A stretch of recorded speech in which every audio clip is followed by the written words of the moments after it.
And we begin with big breaking news that's coming in. There have been several questions on what the Indian government stand is on Khamenei's killing in Iran. You've now got the first official government response, or at least the Foreign Secretary on behalf of the government of India signed a condolence book at the embassy of Iran today. So with that, formally registering India's condolence message over the killing of Khamenei.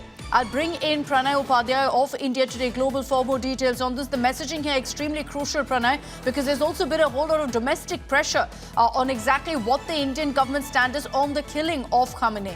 Absolutely, Akshita. And as they say, that action speaks louder than words. So definitely, in action, Government of India has sent its senior-most diplomat to express condolence at the Iranian embassy on the killing, on the assassination of Ayatollah Ali Khamenei, Supreme Leader of Iran. And this speaks and in fact conveys the sentiments in India, especially among the Muslim community of India and those who have been protesting, asking and expecting Government of India to speak and to express the sentiments, their sentiments. So, is this the equivalent, though, Pranay, of issuing a statement of condolence or of India taking that diplomatic stand? I won't say that, that India has taken a stand, but rather we have maintained our neutrality. And as far as this entire conflict is concerned, you have just played the soundbite of Prime Minister Narendra Modi, in his diplomatic engagement with the Finland's President, who's in town, and wherein Prime Minister Modi said that military conflicts are not leading to any solution, and dialogue and diplomacy is the only way forward. And this is the India's stated position, and we have always maintained this thing. So on one side, we have urged all the faction, all the parties to come to negotiating table, have dialogue and diplomacy to resolve their issues. On the other side, on such such actions, we have expressed our condolences by sending our Foreign Secretary to write a condolence message in the condolence book opened by the Iranian embassy in New Delhi today only. And in fact, Foreign Secretary was among the first few representatives, those who have gone there, who have written and expressed our condolences, India's condolences on this incident. Okay, so this was at the Iran embassy, as you see there, the Foreign Secretary signing off the condolence book with a large picture of Ayatollah Ali Khamenei right beside him. This book has been kept open from this morning for several representatives, and not just India, but other country embassy representatives to also come in and sign the condolence book. And that's now India also sending out a message of condolence to Iran. Listen in to what the Prime Minister said. Pranay referred to it also, of the Prime Minister highlighting once again that India stands on one side firmly, the side of peace. Listen in. Bharat और Finland दोनों rule of law, dialogue और diplomacy में विश्वास रखते हैं। हम एकमत है कि केवल मिलिट्री कॉन्फ्लिक्ट से किसी भी मुद्दे का समाधान नहीं निकल सकता। यूक्रेन हो या पश्चिमी एशिया, हम संघर्ष की शीघ्र समाप्ति और शांति के हर प्रयास का समर्थन करते रहेंगे। हम इस बात पर भी सहमत हैं कि बढ़ते हुए ग्लोबल चैलेंजेस के समाधान के लिए ग्लोबल इंस्टीट्यूशंस का रिफॉर्म आवश्यक ही नहीं, अर्जेंट भी है। और आतंकवाद के हर रूप को जड़ से समाप्त करना हमारी साझी प्रतिबद्धता है। So even as India is pushing for peace, saying military conflict is never the solution, the reality is this, that in the last few days, we've been seeing this war not just intensifying, escalating, but also the theater of war expanding. It's no longer limited to just three countries of America, Israel, and Iran. It had quickly escalated, but not just across the Middle East, but now threatening to inch closer also to mainland Europe. What am I talking about? Let's break that down for you as well. It began with Israel, the primary target of Iran's missile barrage. But then right after that, Tehran's attacks also expanded across the Gulf to US bases, whether it's in Qatar, followed by Bahrain, Kuwait, so-called friendly neighbors of Iran. It led to a lot of questions about whether Iran is also alienating itself. Then there were unprecedented strikes on the UAE. including, of course, those now viral pictures of what happened to Dubai, what's happened in Abu Dhabi. The wave continued westwards. Jordan was hit, Saudi Arabia, Iraq was hit. Another country dragged into that conflict is Lebanon, struck by Israel while targeting Hezbollah positions. There's also been counterfire in the sense that Hezbollah too has been hitting out at some targets in Israel. And along the Gulf Coast, this escalation has moved. There are strikes that have been reported in Oman. But let's also tell you about the latest updates. Missiles reached Cyprus, and that was a warning signal in itself. In the last 24 hours, this escalation and this war has moved into Turkey, and now it appears to be spreading even further.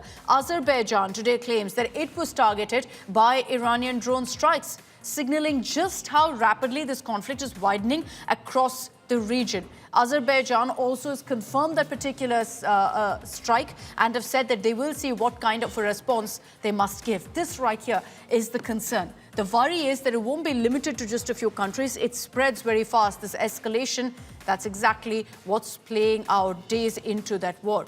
But let's tell you about what really happened earlier when the United States did confirm in a detailed press briefing last night that they've brought down an Iranian warship. And there's quite a bit of alarm over this in India as well. Till now, the battle was largely fought in the skies, but now even the seas are no longer safe. An American submarine sank an Iranian warship, and this was in the Indian Ocean, very, very close to India, just off the coast of Sri Lanka.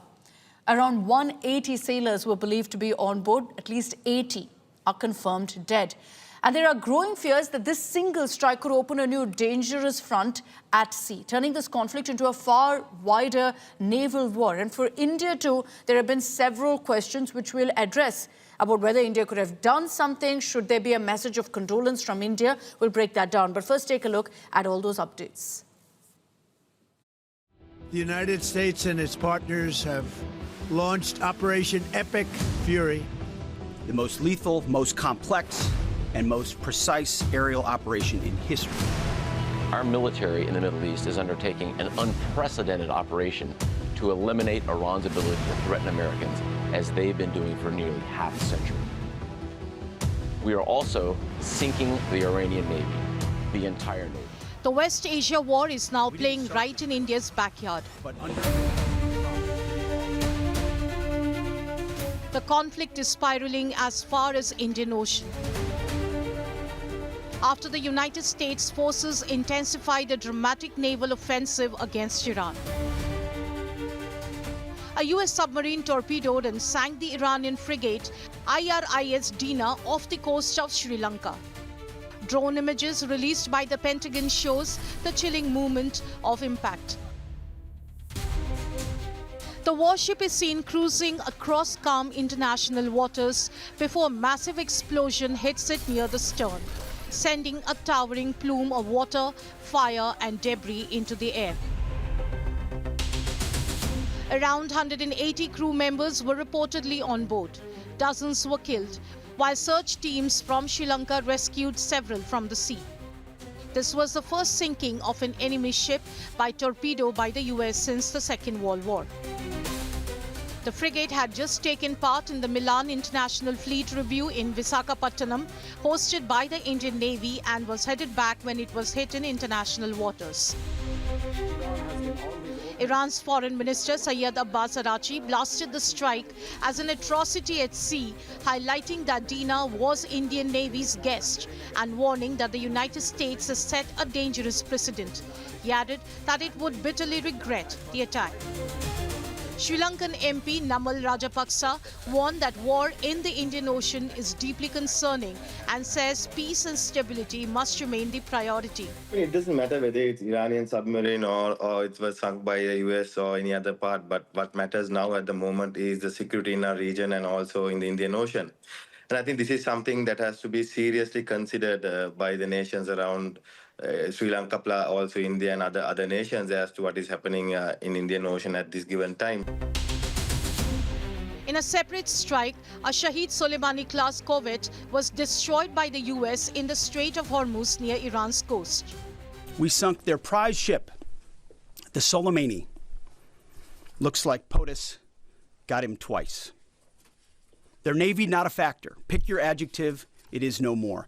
In fact, yesterday, in the Indian Ocean, an American submarine sunk an Iranian warship that thought it was safe in international waters.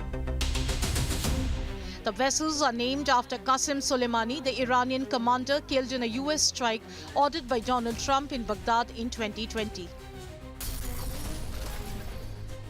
According to US Central Command, the naval campaign has already destroyed more than 20 Iranian vessels, signaling a dramatic escalation in the widening conflict.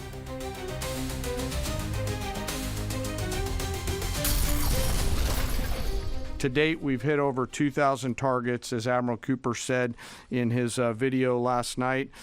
We've destroyed more than 20 Iranian naval vessels, including, in addition to the frigate outside of the area, one submarine, and effectively neutralized at this point in time Iran's major naval presence in theater out there. From the Strait of Hormuz to the Indian Ocean, the waters are heating up, and with both sides digging in, the risk of a wider global confrontation is greater than ever before. Bureau Report, India Today. I'll bring in on this broadcast Sandeep Unithan as well as Pranay Upadhyay for more details of what we've seen playing out in the last few hours. All the details have now emerged of how this strike happened, Sandeep. But one particular aspect that I'd like to focus on is what the Iranian foreign minister said. Araghchi in his statement spoke and highlighted how this particular warship was a part of an exercise in India and so has referred to Dena as an Indian Navy guest. Does that change anything equation-wise? Because the question that's then asked is, if this particular warship was part of an exercise in India, was a guest of the Indian Navy, does that automatically translate to some sort of protection that is expected to get from India? Not really, Akshita. I mean, the vessel was part of the International Fleet Review that was held in Visakhapatnam and the Milan exercises shortly after that. It was there for about 10 days, 15th February to about 25th February, after which it was returning home. Now, the fact is that when the vessel was underway, the United States had begun attacking Iranian targets. All across Iran, it had begun sinking Iranian ships. So certainly this warship should have known that it was sailing into uncharted territories. The fact that it could be targeted, there is a very big US base not far south of Sri Lanka. And the United States has deployed in full strength. There's an entire carrier strike group there in the Arabian Sea. This is not to fault the ship and the captain, but where exactly was this Iranian ship heading? Was it hoping to cross the Arabian Sea through the US carrier strike group and go into Iran? I mean, the chances of that was extremely fraught with hazard. And this is the kind of passage that the ship seems to have undertaken when it was torpedoed and sunk something like 300 kilometers south of Cape Comorin off the coast of Sri Lanka, some in international waters, Akshita. So if you see the path that the ship has taken right after the operation in Vizag, it moves almost down this way and then comes right up to right off the coast of Sri Lanka, which is when that attack has taken place. Almost as if America was just, waiting for the right time to hit, because the location of exactly where this particular strike also took place is extremely crucial, Pranay. The other question that's constantly come up is, look, this has happened in India's neighborhood. And we've heard this quite a bit, that this has happened in India's neighborhood. This is alarm bells ringing for India as well. Where exactly did this happen in the Indian Ocean? Is this Indian waters or international waters? Where did this happen, Pranay?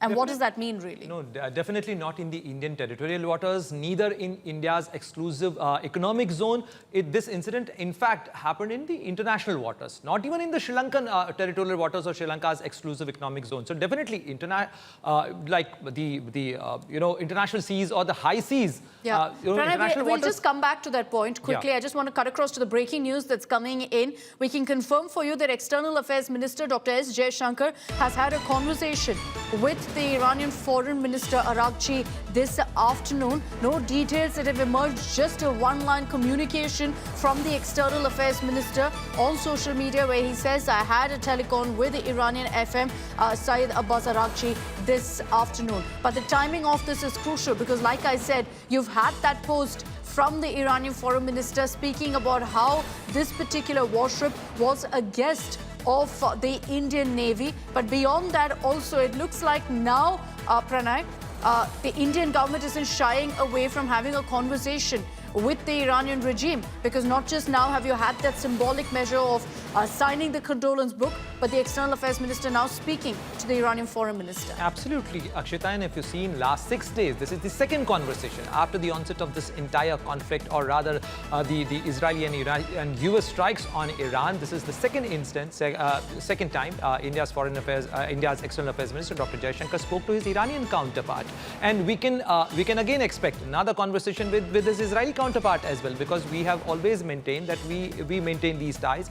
India has always taken the side of peace, dialogue, diplomacy. We are not neutral, but we are on the side of peace, and therefore we are urging both the parties to maintain the dialogue and diplomacy. And also, I'm sure External Affairs Minister must have also raised his concern regarding the Indian lives on Iranian soil, because we still have around 9,000 Indians in Iran.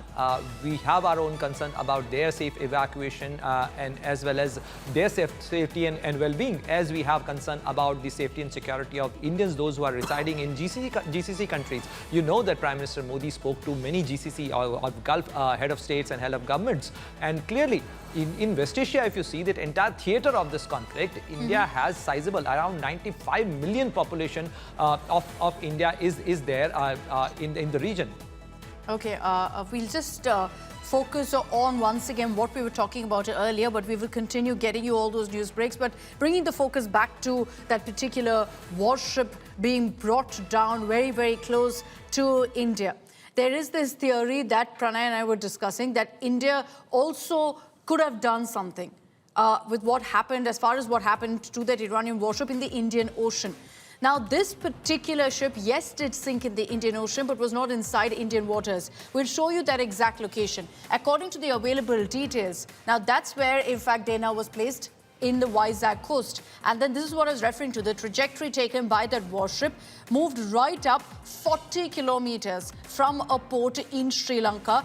And we'll highlight that this, if you look at the distance to India there, about 417 kilometers away from the Indian coastline. So it's closer to actually the Sri Lankan port, about 400 kilometers away from the Indian coastline. And we can also confirm for you that particular location. That was the final location where, in fact, you had the strike taking place.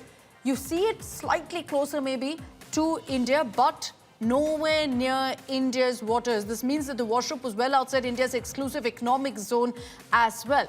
It did, however, take place close to Sri Lanka's economic zone, highlighting just how near the conflict has come to the region. And Pranay, what we want to highlight with this, that particular movement of the ship that we see, and yes, we'll again reiterate that it wasn't India's waters, this was in international waters that it happened. There is, however, important messaging here about how this conflict isn't going to be limited to one particular area. It's spreading, and every single target of Iran, essentially for America, is fair game. Close to India, close to any other country. Absolutely, Akshita. And if you see in last 24 hours or in last 48 hours, the expanse or the circumference of this entire conflict has grown. It has swelled from Arabian Sea. Now it has entered into the Indian Ocean region. If you see from Mediterranean Sea to Indian Ocean region, this involves, I think, the biggest conflict after the Second World War, involving so many countries. Over a dozen countries are affected and involved in this. And in fact, now the theater of this conflict has gone to international waters as well. If I would like to recall the statement made by the US Secretary of Defense, Pete Hegseth, he clearly said that we are going to hunt down every naval asset of Iran wherever they are, and even if they are in international waters. And, let me make it also clear, and I think Sandeep can add into it, that in international waters, there are many submarines always out on operation and deployment. So we do not know. And, as far as the submarine movement, and especially on such operation, no country is obliged to share information with any other country. We might have our own concern since this incident happened in our neighborhood. But can we do anything in this thing? I don't think so that Indian Navy, even if we would have got to know about this thing, we would have done anything else because this is in international waters. And but is it even possible, Sandeep, is it even possible that any Navy had a heads up of this kind of an attack, that the submarine movement could have been tracked? No, absolutely not, Akshita. And, that's the nature of submarine warfare, especially fast attack submarines of this kind that the US has deployed in the Indian Ocean. These are extremely secret. The location of submarines are never transmitted. Usually that is something that the US possibly wouldn't share even with its closest allies. So this would have been a submarine that had been deployed on a war patrol and was tracking that warship, the Iranian warship, as it was making its passage through around the Sri Lankan coast and heading back home to Iran. And the submarine would have waited for the opportune time to strike when the warship, the IRIS Dena, was in international waters, precisely to avoid the kind of complications that we have been discussing now. I mean, you could think of other possibilities that what if, for instance, the IRIS Dena had actually pulled into an Indian port and was closer to Indian waters and it had been targeted then. They had fired the torpedoes when it was, say, within our EEZ, which is 200 nautical miles from the coast, or within our territorial waters, that is 12 nautical miles from our coast. But here it seems to have been targeted when it has been targeted in international waters. So there is no ambiguity here. The US has done what it has done to the rest of the Iranian Navy ships in the Arabian Sea. It has torpedoed this one as well. And literally the entire Iranian Navy, most of it is now at the bottom of the Indian Ocean and the Arabian Sea, Akshita. And that's a huge concern right now for Iran, which is why America continues to maintain that they are winning this war, that they are ensuring that Iran exhausts all of its military assets and so will be brought down in a manner. You heard from Pete Hegseth yesterday where he said they're all toast. That was the messaging that came in from the US administration. But amid that, let's also talk about very important messaging that came in from America as it tested its nuclear-capable Minuteman III, the Doomsday missile it's referred to. And that's because it's capable of striking anywhere on Earth. Hugely powerful, unlike any other. It's got 20 times the power of the bomb that fell in Hiroshima. This is more than a weapon, and it's extremely concerning for the entire world. Item 131, missile suspension released. Item 132, launcher closure open.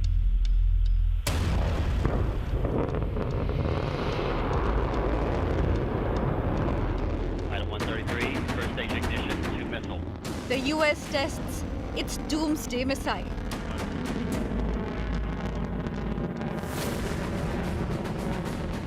The intercontinental ballistic missile Minuteman III, tested off the coast of California, is capable of striking anywhere in the world.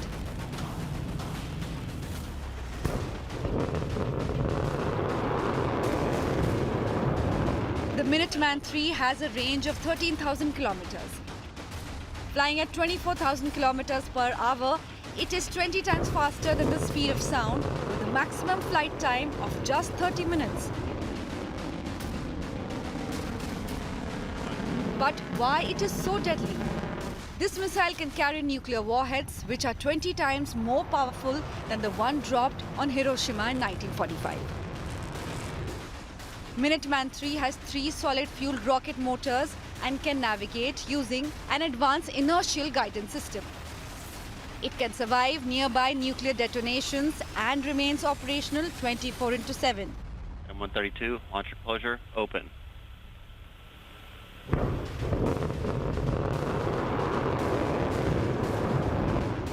More than metal and fire, the Minuteman III isn't just a missile.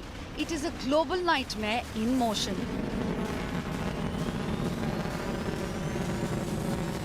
Bureau Report, India Today. Sri Lankan Foreign Minister spoke Now, the timing of it is clearly no coincidence. America wants to send across a message to the world, and that's exactly what they've done with this particular test. But Sandeep, explain to us why this missile is referred to as the Doomsday missile. How powerful is this, and is there any country in the world that has anything that's even remotely close to being as powerful? Well, Akshita, the Minuteman III is the United States' only land-based missile. Now, that's a missile that's based in land silos of the kind that our viewers have just seen. It carries a single warhead. It's a warhead of about 350 megatons. So it's one of the biggest nuclear missiles of its class and category in the world, and it can reach any target in the world. Now, these missiles are manned by the US Air Force. And this test is, there are multiple messages coming out of this test. Why would you test a weapon of this kind? Why would you test a missile of this kind? It's important to note that it was the test of the missile and not the weapon, as in the warhead. That has already been tested. The US is very happy with the kind of missile test that it's, weapon test that it's done. This was to prove that the Minuteman III can fly the entire trajectory. Now, it's flown over 12,000 miles from the west coast of the United States, that's somewhere near California, all the way up to the Kwajalein Atoll in the Pacific. So it's proven the entire distance, the fact that it can fly that distance. Now, there has been some delay over the replacement to the Minuteman. There's a missile called the Sentinel, which is even more powerful than the Minuteman, which the US hopes to replace the Minuteman with. So, and of course, the New START talks with Russia have not taken place. New START actually, it expired on the 5th of February while we were focused on Iran. So the US is basically signaling the robustness of its nuclear arsenal. And this is what, the nuclear armed countries do from time to time. You would have seen India testing its nuclear capable missiles as well in times of crisis. And the US very clearly signaling this one very significant Minuteman III missile. Just to focus on the range, Sandeep, if I were to look at it from, which point of America it is fired, how far can this missile go? Till which country right up, or rather which continent can it go up to? Well, these missile silos are located in the central United States, in the midwestern states of the United States, where all the missile silos are usually located. And from there, they have the ability to target all of the United States' potential enemies. The USSR during the Cold War, and now the Russian Federation, China, North Korea, all of those countries can be targeted by these land-based missiles. Now, this is, it's buried under the ground. It's one single missile per silo. It goes deep underground. It's, 50 or 60 meters under the ground. It's a complete armored silo with a hatch of the kind that you just saw opening up to fire this. And the US has several hundreds of these missiles.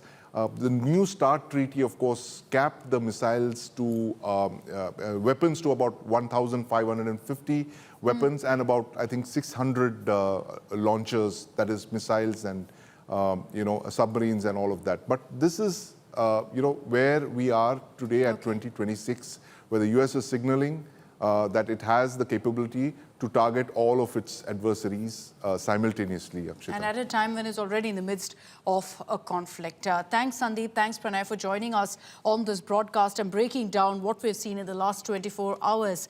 But away from all of the escalations that we've been witnessing, let's put the spotlight on the cost of this kind of a war and the fact that we've seen huge number of casualties. I'm referring to the images that have come in of mass graves in Iran after the bombing of a girls' elementary school. This was in Iran's Minab. Iranian authorities say many children, school staff, hundreds were killed. But America, when asked about this particular incident, you had a clear message saying, we're investigating it. I'll highlight again, there are pictures on your screens of the mass graves that have come to the fore. But US says that at this point, no, it's still being investigated, and highlight that they don't target civilians. This was the result, reportedly, of a misfire. Iranian state media health officials report at least 175 deaths. That's 160 children, because this was an elementary school, children aged between 8 to 10. This is the first mass civilian casualty that's been reported in this conflict. And while the images came in of that massive grave and hundreds coming out onto the streets for the funeral ceremony, America says we're investigating. Did the United States airstrike a girls' elementary school and kill 175 people? Not that we know of, Sean, and the Department of War is investigating this matter, and I would just tell you very strongly, the United States of America does not target civilians, unlike the rogue Iranian regime that targets civilians, that kills children, that has killed thousands of their own people in the past several weeks, and uses propaganda quite effectively, and unfortunately, many people in this room have fallen for that propaganda, so I would caution you from pointing the finger at the United States of America when it comes to targeting civilians, because that's not something that these armed forces do. A message of caution rather being sent by America on this, saying don't jump the gun, and yet there are images that really tell you what happened at that elementary school. Hundreds of little children between 8 and 10 have died. And we're going to continue highlighting the civilian casualties, the toll and cost of this war here on India Today. Slipping into a short break, coming up on the other side, we'll talk about the economic impact of the war as well. Amid concerns over the impact of the war being felt in India, government sources say India is in a very comfortable position in energy security, that the current position of stock is comfortable, it's being replenished every day, and reiterating, this is important, there is no shortage of LPG or LNG. Also, there is no shortage of crude oil in the world. At this point, India remains in touch with other suppliers as well. So we have a plan B in place. There have been some incidents of panic buying in some parts of the country, of stocking up of fuel, of filling up of their tanks for their vehicles. None of that necessary right now is the message that's come in from the government. Now, Canada has also offered to sell gas to India. India is looking for other alternative sources as well. Remember, India recently also signed a new contract with the UAE and the US. We're also in touch with major oil producers and traders to buy crude and LPG. So there's no shortage is the message that's coming in, as India has multiple options cutting across different countries, the USA, UAE, Canada. We've had, in fact, deals signed with all of them. But very closely, sources tell us India is reviewing the energy situation twice a day, looking at what's playing out as far as the West Asia conflict is concerned. And rising tensions across Iran are starting to ripple through global energy markets, and the impact could soon reach India as well. While there's no immediate pressure at fuel pumps yet, the first signs of stress are beginning to show up elsewhere, particularly in natural gas supplies that power industries and city gas networks. Here's a report on how the unfolding crisis could affect India's energy security.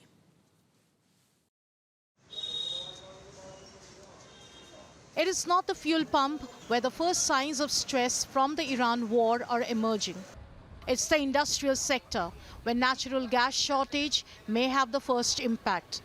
The country is facing the prospect of LNG shortages after Qatar Energy halted LNG production, invoking force majeure amid escalating tensions in the region. Qatar is one of India's most important gas suppliers, accounting for around 40% of India's LNG imports. India's gas ecosystem is already being forced to adjust.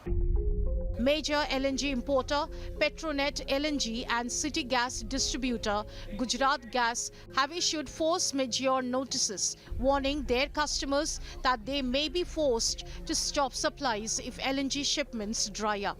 State-run GAIL is also evaluating whether it needs to cut supplies to downstream companies if LNG cargo availability tightens further. That decision could affect sectors ranging from fertilizer plants to city gas networks and even domestic consumption in kitchens if the crisis drags on. The shock from Qatar's LNG halt is ripping across Asia. Pakistan is feeling the squeeze particularly sharply. There are already reports of Pakistan rationing the fuel and gas supplies and asking people to work from home. Pakistan depends on Qatar for about 80% of its LNG imports, and a pause could be devastating for its economy. Bangladesh sources nearly 60% of its needs from Qatar.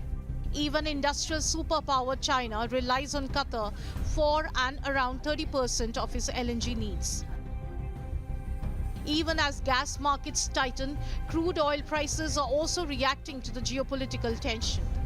Brent crude has been on a roller coaster, first falling to $80.5 overnight after news of Iran-US talks, then climbing to $84 when the reports petered out, and then again falling to $82 on renewed reports of talks. For India, rising global oil prices translate directly into higher import costs. The Indian crude basket, the benchmark price India pays for its oil imports, has already jumped sharply, from about $63 a barrel in January to nearly $83 today. At the heart of the crisis is the Strait of Hormuz, one of the world's most important oil shipping routes. For India, the dependence is stark. Nearly 50% of India's oil imports pass through this narrow passage. Any disruption here could affect crude supplies to some of India's largest refineries. And there are early signs India may already be adjusting. According to Bloomberg, 3 oil tankers carrying about 2.1 million barrels of Russian crude originally headed to East Asia have now turned towards India. One tanker is already docked at Paradeep. The second is headed towards Vadinar. A third is expected to arrive soon on the west coast. The diversion is fueling speculation that India could be securing additional Russian crude to offset potential disruptions from the Gulf. But what is clear is that the LNG shortages to rising oil prices. The Iran crisis is already reshaping Asia's energy landscape. For India, the challenge now is to manage tightening gas supplies, contain the impact of rising crude prices, and secure enough fuel to keep the economy running. Bureau Report, Business Today Television.